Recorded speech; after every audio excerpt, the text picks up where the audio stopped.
मीरपुर नाम के शहर में तेजस अपनी पत्नी नीरू के साथ रहता था। पति पत्नी दोनों ही नौकरी करते थे।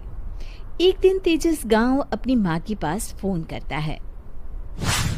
हेलो, प्रणाम माँ। जीते रहो माँ, तुम दादी बनने वाली हो हैं? अरे वाह, ठीक है बेटा, मैं कल ही आती हूँ। जब माँ जी शहर पहुंची तो बेटे बहू ने बहुत अच्छे से स्वागत किया। लीजिए माँ जी, चाय। अरे गर्मा गर्म पकोड़े ले आओ माँ के लिए। नीरू रसोई में गई और 2 मिनट में ही पकोड़े ले आई। जी ये लीजिए।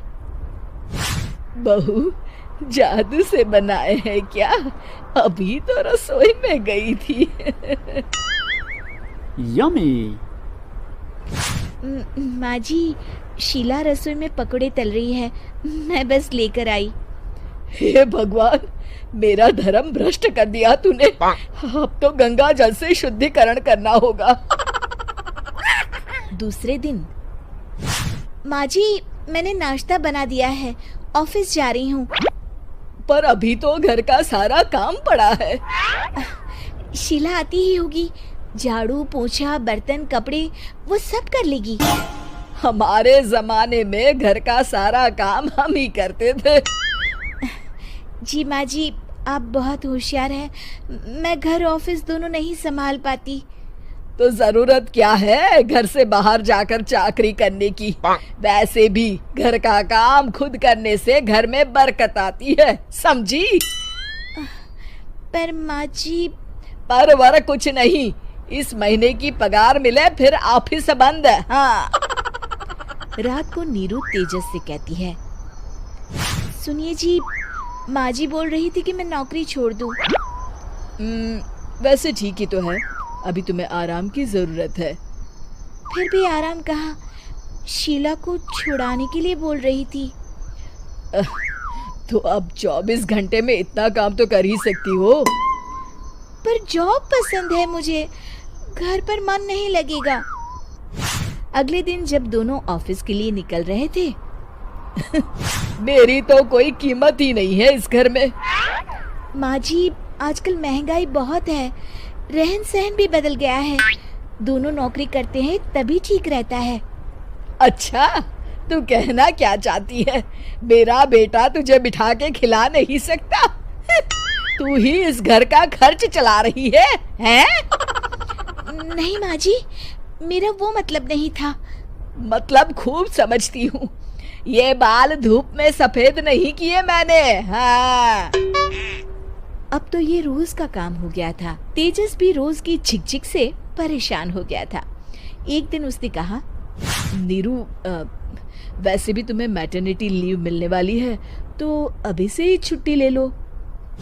पर क्या, मेरी सैलरी अच्छी खासी है। आखिर नीरू ने रिजाइन कर दिया। जब बच्चा हुआ तो घर में सब बहुत खुश हुए। कुछ दिनों बाद तेजस फाइल देख रहा था।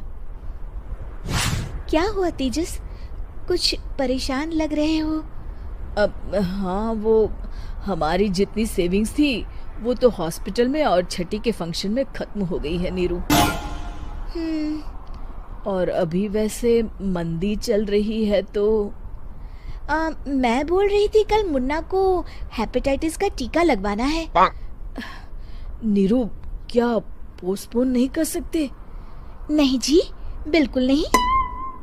अब तेजस को समझ में आ रहा था कि उससे गलती हुई है।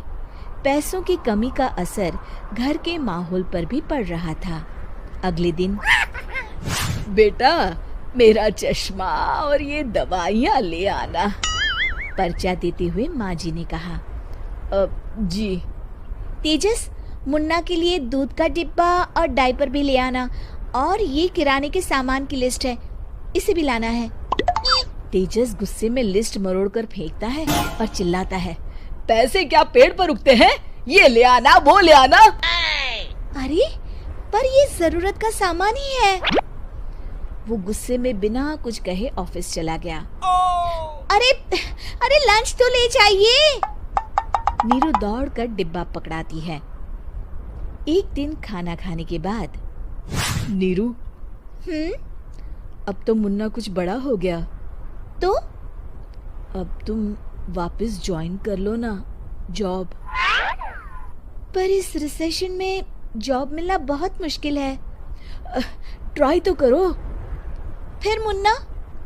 माँ जी है ना, और एक फुल टाइम मेड भी लगा लेंगे। पर माँ जी, उन्हें तो पसंद नहीं। तभी माँ जी वहाँ आ जाती है और प्यार से नीरू के सर पर हाथ फेरते हुए बोलती है, अब मेरी समझ में आ गया बहू, पहले के और अब के समय में अंतर है। तुम काम शुरू करो, मुन्ना की जिम्मेदारी मेरी। मेरी प्यारी माँ जी, ये कहकर नीरू उनके गले लग गई। शिक्षा परिवर्तन